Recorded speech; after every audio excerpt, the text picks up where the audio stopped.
Tahimik ang buong loob ng isang lumang bus terminal. Hindi tahimik dahil walang tao, kundi tahimik dahil walang pumapansin. Sa isang sulok may nakaupong lalaki. Payat. Gusgusin. May bitbit na lumang bag na halos mapunit na. Ang kanyang tsinelas ay hindi magkapareho. Ang kanyang damit halatang ilang araw nang hindi napapalitan. Ang pangalan niya ay Elias. Pero sa mata ng mga tao roon, hindi siya Elias. Hindi siya tao. Isa lang siyang istorbo. Kuya, umalis ka nga dyan, sigaw ng isang konduktor. Pinapaalis mo ang mga pasahero. Hindi umimik si Elias. Bahagya lang siyang tumango at yumuko ang ulo. Sa malapit, may isang babae ang napangiwi. Ang baho naman. Bakit ba pinapapasok yan dito? May isang batang lalaki ang tinakpan ang ilong. Nanay, pulubi ba yan? Tumahimik ang ina. Hindi dahil wala siyang sagot, kundi dahil ayaw niyang turuan ang anak niya ng kabaitan. Sa mundong ito, mas madali ang manghusga kaysa umunawa.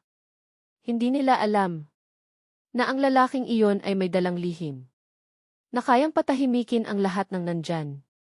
Pero wala pang nakakaalam noon. Lumipas ang ilang minuto. May isang matandang lalaki ang biglang bumagsak sa gitna ng terminal. Aray dibdib ko di. Mahina ang boses. Halatang nahihirapan siyang huminga. Nagkagulo ang mga tao. May tumawag ng ambulansya. May doktor ba dito? Uy, huwag kayong dumikit baka may sakit. Isa-isa silang umatras. Walang gustong humawak. Walang gustong managot. Lahat ay natatakot. Lahat. Maliban sa isang tao. Dahan-dahang tumayo si Elias. Hindi siya nagtanong. Hindi siya sumigaw. Hindi siya naghintay ng papuri. Lumapit siya sa matanda. Inilapag niya ang lumang bag sa sahig.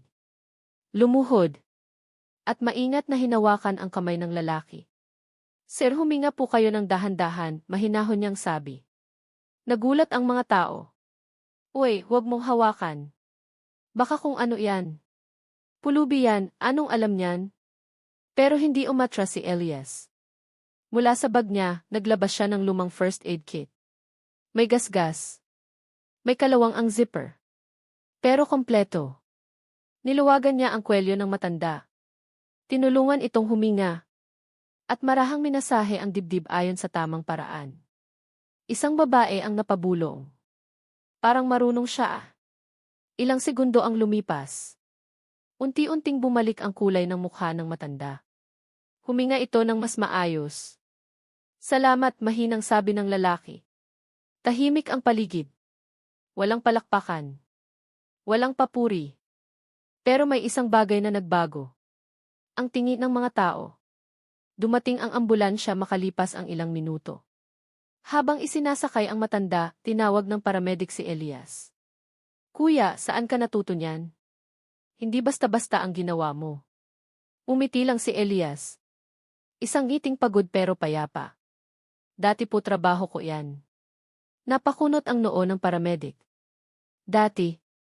Hindi na sumagot si Elias. Kinuha niya ang bag. At naglakad palayo. Akala ng lahat. Doon na matatapos ang kwento. Pero hindi nila alam. Ang maliit na kabutihang iyon ay magsisimula ng isang katotohanan. Nayayanig sa buong lugar. Sa di kalayuan, may isang lalaking naka-Amerikana. Ang tahimik na nakamasid. Hindi siya nakialam. Hindi siya nagsalita. Pero hawak niya ang cellphone. At may tinipis siyang isang mensahe. Nahanap ko na siya. Hindi agad umalis ang lalaking naka-Amerikana. Tahimik siyang nakatayo sa gilid ng terminal, pinapanood ang likod ni Elias, habang ito'y dahan-dahang naglalakad palabas, tila sanay na sanay sa pagtalikod ng mundo sa kanya. Sigurado ka, tanong ng lalaki sa kausap niya sa cellphone, mababa ang boses. Siya talaga yan? May sandaling katahimikan sa linya, bago may sumagot. Sir. Walang duda. Kahit nagbago ang itsura niya. Siya pa rin si Elias Montenegro. Napapikit ang lalaki. Isang pangalang matagal nang nawala. Isang pangalang minsang kinatatakutan, hinahangaan at iginagalang. At ngayon, isang pulubi sa mata ng lahat. Yan gilalaking walang alaala sa mundo. Habang naglalakad si Elias sa kalsada, hindi niya napapansin ang mga sasakyang dumaraan. Hindi rin niya alintana ang mga matang nakatingin sa kanya na puno ng paghusga. Sanay na siya. Mas masakit pa ang nakaraan. Kaysa sa gutom. Kaysa sa lamig ng gabi. Sa bawat hakbang niya, bumabalik sa isip ang isang araw na sinubukan niyang kalimutan. Flashback. Isang malinis at maliwanag na ospital. May mga nurse na nagmamadali. May mga doktor na nag-uusap sa hallway. At sa gitna ng lahat, si E. Elias Montenegro. Isa sa pinakabatang cardiothoracic surgeon sa bansa. Doktor, ready na po ang operating room, sabi ng nurse. Tumango si Elias. Kalma. Kumpiyansa. Parang wala nang kayang gumambala sa kanya. Sa loob ng operating room, isang bata ang nakahiga sa mesa. 8 taong gulang. Mahina ang tibok ng puso. Anak ng isang makapangyarihang negosyante. Dok, ikaw na ang bahala sa anak ko, nanginginig na sabi ng ama. Anong mangyari, huwag lang siyang mamatay. Tumango si Elias. Gagawin ko ang lahat. At ginawa niya. Mahabang oras ang lumipas. Pawis. Pagod. Konsentrasyon. Pero sa huli, nagkaroon ng komplikasyon. Hindi dahil sa kapabayaan. Hindi dahil sa pagkukulang. Isang bihirang kondisyon. Isang bagay na hindi nakita kahit sa pinakamahal na pagsusuri. Namatay ang bata. Tahimik ang buong ospital. At doon nagsimula ang bangungot. Pagbagsak. Pumatay ka. Wala kang kwentang doktor. Binayaran ka namin ng milyon. Hindi pinakinggan ang paliwanag. Hindi inintindi ang katotohanan. Ginamit ng ama ang kapangyarihan niya. Balita sa GC. Headline sa dyaryo. Batang namatay dahil kapabayaan ng doktor. Isang kasinungalingan na paulit-ulit na sinabi. Hanggang paniwalaan ng lahat. Tinanggalan ng lisensya si Elias. Iniwan siya ng mga kaibigan. Lumayo ang pamilya. At isang gabi, nakita niyang wala na siyang babalikan. Balik kasalukuyan. Huminto si Elias sa ilalim ng isang lumang tulay. Doon siya natutulog. Doon niya iniiwan ang bag. Doon siya umiiyak kapag kaya pa. Hindi ko hiniling ang buhay na to, bulong niya sa sarili. Pero kung ito ang kapalit ng katotohanan, tatanggapin ko. Hindi niya alam. May mga mata na ngayon ang nakatuon sa kanya. Yan isimula ng pagbubunyag. Sa isang mamahaling sasakyan, nakaupo ang lalaking naka-Amerikana. Siya si Victor Alvarado. Isang investigador na inuupahan lamang kapag may malalaking lihim na kailangang ilantad. Hanapin ninyo ang lahat ng records ng kaso ni Elias Montenegro, utos niya. Medical. Legal. Lahat. Sir, matagal na po yon, sagot ng assistant. Burado na halos. Napangiti si Victor. Walang nabuburang totoo. Yan giiron niya. Samantala, sa ospital kung saan dinala ang matandang tinulungan ni Elias. Kung hindi dahil sa lalaking yon, baka patay na ako, sabi ng matanda sa doktor. Hanapin ninyo siya. Gusto ko siyang pasalamatan. Tinanong ang mga tao sa terminal. Inilarawan si Elias. Napatigil ang batang doktor. Sir D. Parang may kahawig siya. Kinuha niya ang lumang larawan sa archive ng ospital. Isang litrato ng dating Elias Montenegro. Tahimik ang silid. At kung siya nga iyon, bulong ng doktor. Malaking pagkakamali ang nagawa natin. Umuulan ng gabing iyon. Malakas. Mabigat. Parang sinasabayan ang bigat ng katotohanang unti-unting umaahon mula sa limot.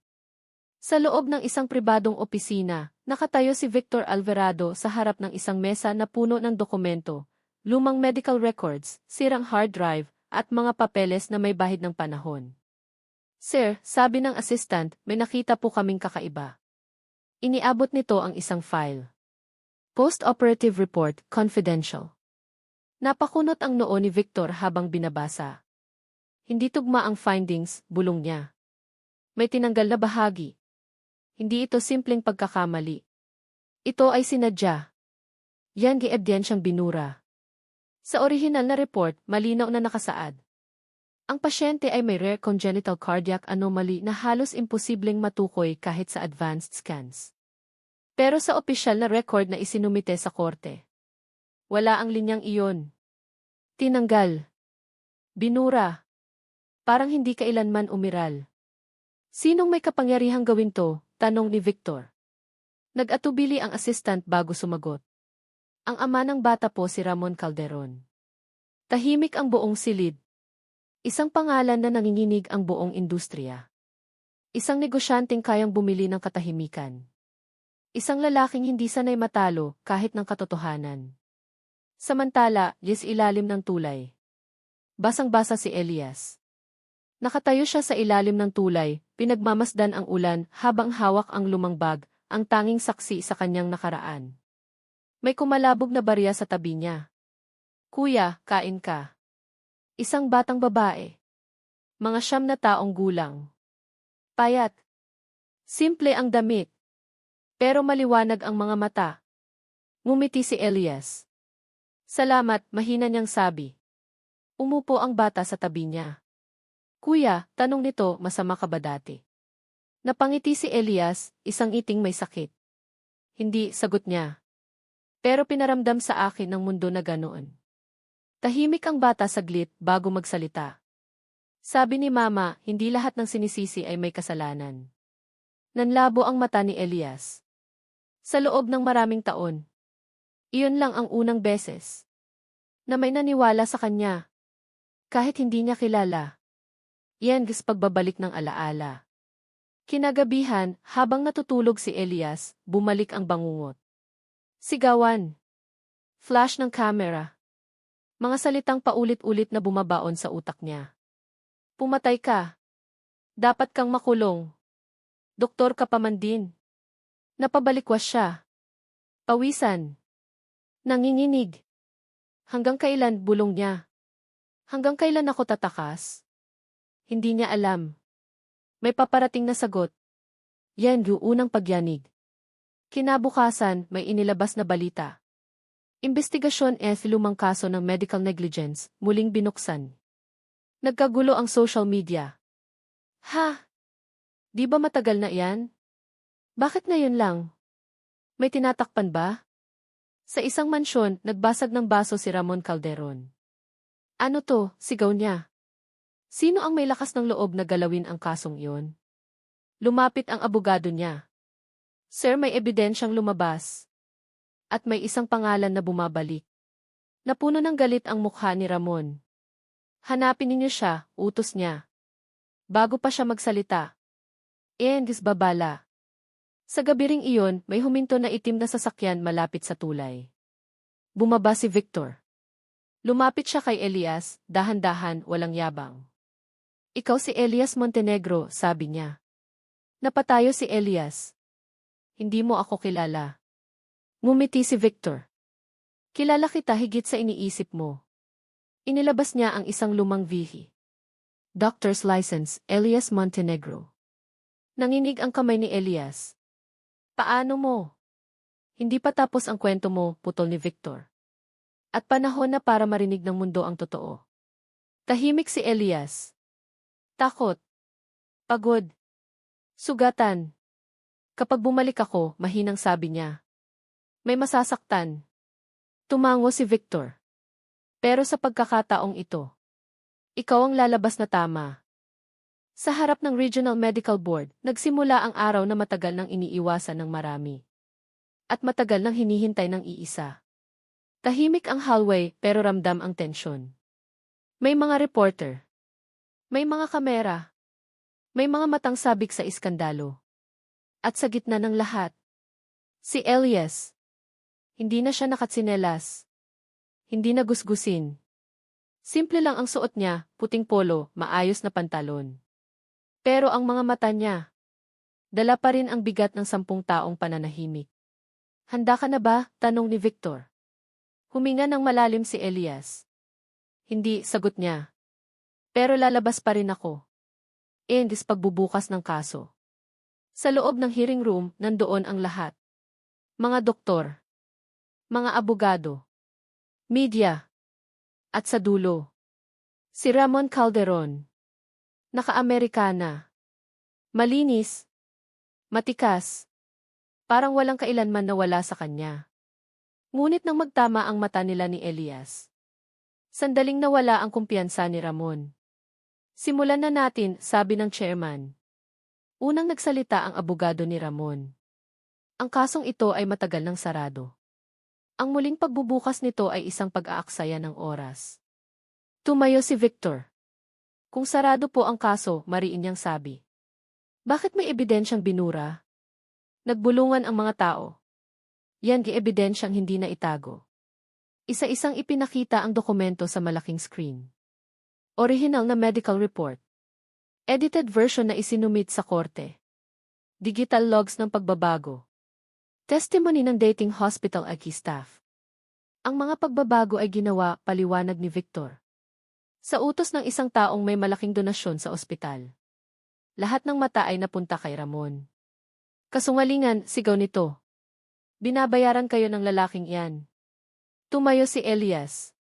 Unang beses siyang nagsalita. At ako po, mahinahon niyang sabi. Ang doktor na sinira ninyo. Tumahimik ang buong silid. Lendi tunay dahil medical truth. Lumapit si Elias sa screen. Ang bata ay may rare congenital heart defect, paliwanag niya. Hindi ito kayang makita ng kahit anong scan sa panahong iyon. May ilang doktor ang napatingin sa isa't isa. Tama siya, Dri. Nabasa ko iyan sa journal. Ibig sabihin, patuloy ni Elias. Walang kapabayaan. Walang pagkukulang. May trahedya, pero walang krimen. Nanlaki ang mata ng chairman. Montenegro, tanong niya. Bakit hindi ninyo ipinaglaban ang sarili ninyo noon? Napayuko si Elias. Dahil mas pinili kong manahimik, sagot niya. Dahil may pamilyang nagluluksa. At dahil akala ko sapat na ang katotohanan. Napabuntong hininga ang buong silid. Yendis pagguho ng makapangyarihan. Tumayo ang isang dating nurse. Gusto ko pong magsalita, sabi niya. Ako po ang inutusan na baguhin ang report. Nagkagulo. May audio recording din po ako, dagdag niya. I play ang recording. Gawin mo yan. Hindi problema ang pera. Boses ni Ramon Calderon. Tahimik. Walang makapagsalita. Namula ang mukha ni Ramon. Ito ay edited. Ngunit huli na. Ang katotohanan ay nasa harap na ng lahat. Lene decision. Matagal ang deliberasyon. Pagbalik ng board, tumayo ang chairman. Sa liwanag ng mga ebidensya, pinapawalang sala si Elias Montenegro. Napaluha ang ilan. At ang lisensya niya, dagdag pa, ay ibinabalik. Huminga si Elias. Parang unang beses sa loob ng maraming taon. At si Ramon Calderon, mariing sabi ng chairman, ay haharap sa kasong obstruction of justice. Bumagsak ang balikat ni Ramon.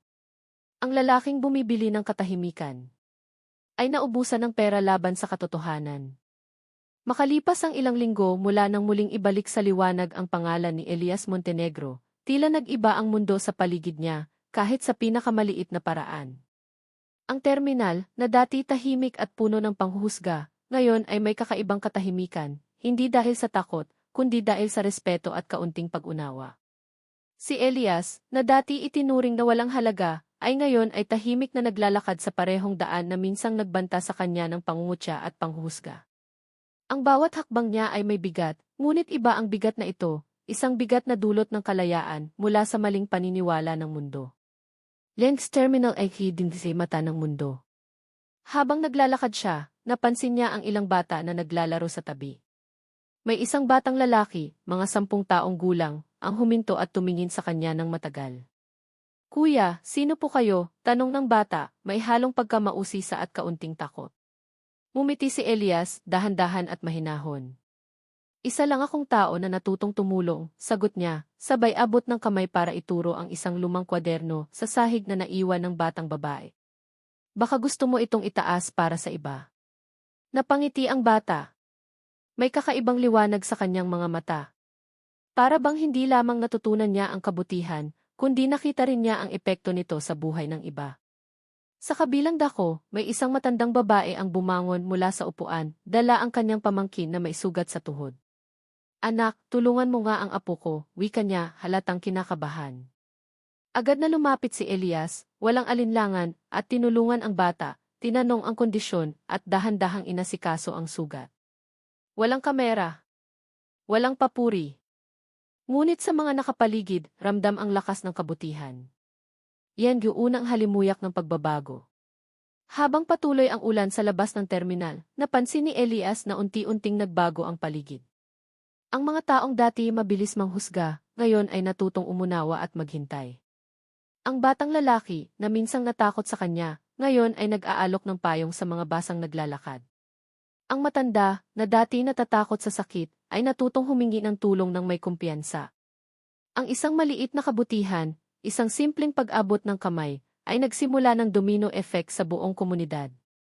Napagtanto ni Elias na kahit wala siyang pera o kapangyarihan, may malaking epekto ang kanyang simpleng pagkilos. Yan di alaala ng nakaraan. Habang naglalakad sa tabi ng ilog, hindi maiwasan ni Elias ang bumalik sa nakaraan. Naalala niya ang mga araw bilang isang magaling na surgeon, ang lahat ng hirap, pawis, at oras na inilaan niya para sa bawat pasyente. Naalala niya rin ang trahedya, ang batang pasyente na hindi na isalba at ang maling paratang na isinabit sa kanya.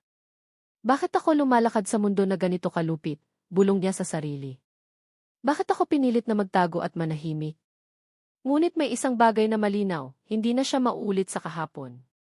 Ang bawat tao sa kanyang paligid ay may kwento, at bawat maliit na kabutihan ay may kapangyarihang baguhin iyon. Yan is balita ni reaksyon. Hindi nagtagal, ang mga balita tungkol sa kanyang muling pagbabalik sa propesyon ay kumalat sa social media. Headlines: Doktor na minsang tinaguri ang walang halaga, ngayon ay bayani ng komunidad. Ang mga tao sa terminal ay nag-usisa. May mga nagtatanong, paano siya bumalik? May mga bata na nagtanong, Kuya, ano ang ginawa mo para maging bayani? Ngumiti si Elias at sagot niya sa sarili, hindi sa kanila, hindi ako bayani. Isa lang akong tao na natutong tumulong. Ngunit ramdam niya ang epekto, ang kabutihan, kahit maliit, ay kumakalat tulad ng alon sa tubig.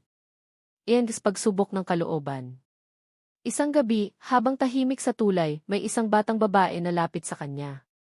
Kuya, gusto ko ring tumulong sa iba, wika niya. Gusto ko rin maging katulad mo. Napangiti si Elias. Hindi mo kailangan maging katulad ko, sagot niya. Kailangan mo lang maramdaman ang kabutihan sa puso mo. Dito niya naintindihan, ang kabutihan ay hindi sukatan ng estado sa buhay. Hindi ito nabibili. Hindi ito napipilitan. Ito ay lumalabas lamang sa puso ng tao. Iyan is bagong simula bilang doktor. Hindi naglaon, bumalik si Elias sa ospital. Ngunit hindi sa mga mayayaman o kilalang pamilya. Pumili siya ng mga pasyenteng madalas makaligtaan, ang mahihirap, ang walang koneksyon, ang tinatawag ng lipunan na walang halaga. Sa bawat sugat na kanyang ginagamot, bawat sakit na kanyang pinapawi, naramdaman niya ang tunay na halaga ng kanyang propesyon. Hindi pera, hindi pasensya ng komisyon, kundi ang pagbabago sa buhay ng tao. Ang bawat bata, matanda, at pamilyang kanyang tinulungan ay nagdala ng bagong liwanag. Ang kanyang mga simpleng kabutihan ay nagbukas ng puso at nagbigay pag-asa. Iyan is pagbubunyag ng kalooban. Si Ramon Calderon, ang lalaking nagbenta ng kasinungalingan at kapangyarihan, ay nakatanggap ng hustisya. Hindi niya kayang bilhin ang liwanag ng katotohanan. Hindi niya mapigilan ang pagbabalik ni Elias sa mundo, at sa huli, napilitan siyang humarap sa kanyang sariling kasalanan. Samantala, si Elias, na dati tinawag na walang halaga, ay naging simbolo ng integridad, kabutihan, at lakas ng loob. Ang kanyang kwento ay inspirasyon sa buong komunidad, sa bawat tao na natututo na ang isang maliit na kabutihan ay may kapangyarihang patahimikin ang galit at magbukas ng liwanag. Ang aral ng kwento. Ang isang maliit na kabutihan ay may kapangyarihang baguhin ang maraming buhay. Katotohanan at integridad ay mas mahalaga kaysa sa pera o kapangyarihan. Huwag husgahan ang tao sa unang tingin, lahat ay mailihim at pinagdaraanan. Ang tunay na lakas ay nasa kabutihan, hindi sa galit o paghihiganti. Ang bawat hakbang na may kabutihan ay nagiging inspirasyon sa iba. Epilogue. Sa huling araw ng kanyang pagbabalik, nakatayo si Elias sa ilalim ng liwanag ng araw sa terminal. Tumingin siya sa paligid, sa mga batang naglalaro, sa mga matatandang humihingi ng tulong, at sa mga ordinaryong tao na natututo ng kabutihan. Ngumiti siya, tahimik at naglakad palayo. Ang kanyang puso ay payapa. Ang mundo ay hindi perpekto, ngunit sa bawat maliit na kabutihan, nagkakaroon ito ng liwanag. Ang kabutihan, gaano man kaliit, ay may kapangyarihang patahimikin ang galit at magbukas ng liwanag sa madilim na mundo. At sa araw na iyon, si Elias Montenegro, ang lalaking minsang tinawag na walang halaga, ay naging simbolo ng pag-asa, katotohanan, at walang hanggang kabutihan.